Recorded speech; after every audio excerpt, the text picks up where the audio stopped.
ہم کو کہا کہ اپنی تقریر نہ کرنا شروع ہو جائیں، سوال پوچھیں، اپنا نام بتائیں اور پوچھیں کس سے سوال کرنا ہے، اور سوال کو مختصر رکھیے گا، اور پلیز کوئی بدتمیزی، کوئی پرسنل اٹیکس نہیں ہوں گے.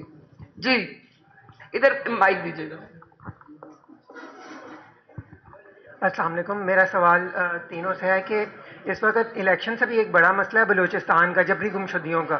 اس کے اوپر اسلام آباد میں لوگ بھی آ کر بیٹھے ہوئے ہیں، تو اس پر کوئی بات نہیں ہو رہی کہ ریاست اس پر کیا سوچ رہی ہے. سولنگی صاحب سے میں یہ سوال ہے کہ اس پر ریاست کیا سوچ رہی ہے، اور حامد میر صاحب سے اور خٹک صاحب سے بھی تجزیہ چاہوں گا کہ ریاست سے وہ مطمئن ہے، اس کے اقدامات سے مطمئن ہے یا نہیں. ہاں جی. دیکھیں، جو لوگ بلوچستان سے آئے ہیں، پہلی تو بات یہ ہے کہ جب وہ اسلام آباد پہنچے، عورتیں اور بچے، وہاں ان کے ساتھ بہت برا سلوک ہوا، اور وہ سلوک جو ہے وہ اتنا برا تھا کہ، اور اندھیرا تھا، تو وہ آپ لوگوں تک صحیح طرح پہنچا نہیں ہے کہ کیا، وہ بس آپ کو یہی پتہ ہے جو میرے ساتھ ہو رہا تھا. لیکن جو خواتین کے ساتھ ہوا، بلوچ خواتین اتنی دور سے امید لے کے آئی تھیں اسلام آباد، ان کی امید پر لاٹھی چارج کیا، اس پہ گندا پانی برسایا گیا، ان کو پکڑ کے جیل میں بند کر دیا گیا. پھر جب ہائی کورٹ نے کہا ان کو چھوڑ دیں، تو ہائی کورٹ میں کہا اچھا جی چھوڑ دیا، لیکن نہیں چھوڑا.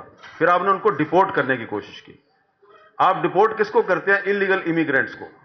تو مجھے یہ کہتے ہوئے بڑا افسوس ہوتا ہے کہ اسلام آباد کی پولیس نے جس کے کہنے پہ بھی ان کو اس دن ڈیپورٹ کرنے کی کوشش کی، اس نے دراصل بلوچوں کو یہ پیغام دیا کہ بلوچستان ایک علیحدہ ملک ہے، اور آپ نے اگر اسلام آباد آنا ہے تو آپ کو آئی جی اسلام آباد سے ویزا لے کے آنا چاہیے، کیونکہ آئی جی اسلام آباد جو ہے وہ اس وقت حاکم شہر بنا ہوا تھا. تو بہت غلط میسج گیا ہے، اور اس کے بہت برے اثرات مرتب ہوئے ہیں. لیکن ایک پازیٹو اس کا اسپیکٹ یہ ہے کہ پھر جب انہوں نے وہاں پہ اپنا ایک کیمپ لگا لیا، تو اس کے بعد جو لوکل پاپولیشن ہے پنڈی کی، اسلام آباد کی، آس پاس کے شہروں سے لوگ خیبر پختونخوا سے وہ ان کے پاس آنا شروع ہو گئے. انہوں نے ان کے ساتھ بات چیت شروع کی، ان کی مدد کرنے کی کوشش کی. تو اس سے ان کو ایک میسج یہ ملا کہ جو اسٹیٹ کے کچھ ادارے ہیں وہ تو ہم سے نفرت کرتے ہیں، وہ تو ہمیں پاکستانی نہیں سمجھتے، لیکن جو عام پاکستانی ہے، جو پنجاب میں رہتا ہے، جو خیبر پختونخوا میں رہتا ہے یا فیڈرل کیپٹل میں رہتا ہے، وہ ہمیں اپنا بھائی اور ہمیں اپنی بہن سمجھتا ہے. تو لیکن جو نیگیٹو اثرات ہیں وہ زیادہ ہیں. اس کی وجہ یہ ہے کہ میں نے بہت سی جو بوڑھی خواتین ہیں جن کو اردو بھی نہیں بولنی آتی، میں نے ان سے بڑی تفصیلی بات کی ہے، وہ ان کے دل ٹوٹ گئے ہیں. اور ایک بات میں اور یہاں پہ، کیونکہ خواتین زیادہ ہیں، میں آپ کو یہ بتانا چاہتا ہوں کہ یہ کوئی بات آپ کو نہیں بتائے گا، اس وقت بلوچستان کا جو مرد ہے وہ اتنا ریڈیکلائز نہیں ہے.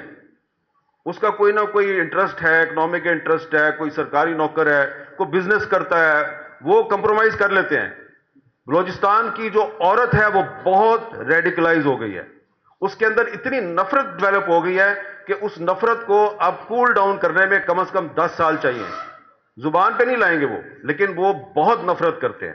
اتنی نفرت ہے کہ میں جب بنگلہ دیش میں جاتا ہوں تو وہاں پہ مجھے اتنی نفرت پاکستان کے خلاف نہیں نظر آتی. تو اس لیے یہ لاہور شہر جو ہے، یہ لاہور شہر کو آپ کہتے ہیں یہ پاکستان کا دل ہے.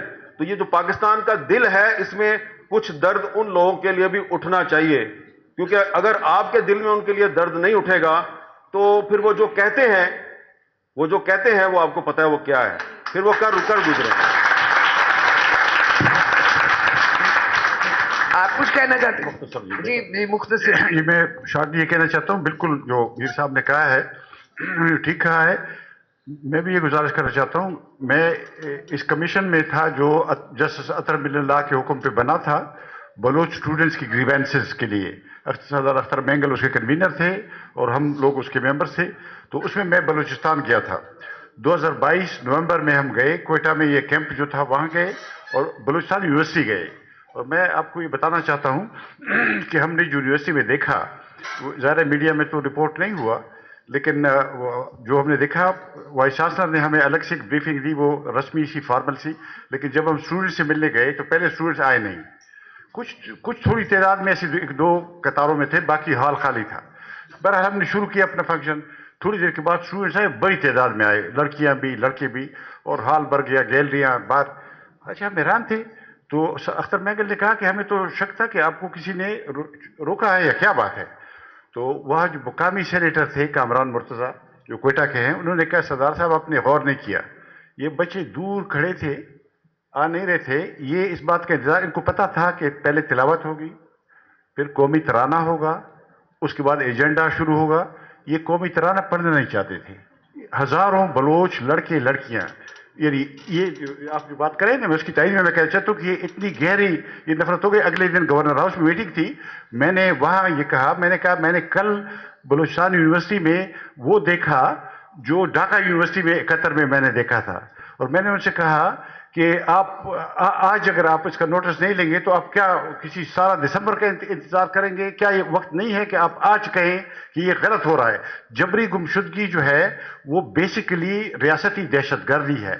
جو لوگ اس میں ملوث ہیں ان کو پکڑنا چاہیے, ان کو سزا دینی چاہیے, لیکن ان کے بارے میں جب بل آ جاتا ہے وہ ہاؤس میں گم ہو جاتا ہے. لیکن یہ ماننے والی بات ہے, پارلیمنٹ میں قانون گم کیسے ہو سکتا ہے؟ یہ پاکستان کو فیلنگ اسٹیٹ بنا رہے ہیں, اس کو اسٹیٹ کو ناکام مرد بیمار جنوبی ایشیا کا جرنیل شاہی اس کی ذمہ دار ہے. میں سمجھتا ہوں مین ذمہ داری جرنیل شاہی پہ. جب تک پاکستان کے عوام اور سیاسی پارٹیاں اٹھ کے یہاں پر جمہوریت اور آئینی نظام کی بحالی نہیں کریں گی, یہ قصے ہوتے رہیں گے. خدا نخواستہ ہم کسی اور ٹریجڈی سے ہمارا سامنا نہ ہو جائے. ان کو اچھا مائک آپ کے پاس ہے جی. میرے پاس. سورنگی صاحب یہ کوشچن آپ سے ہے. سورنگی صاحب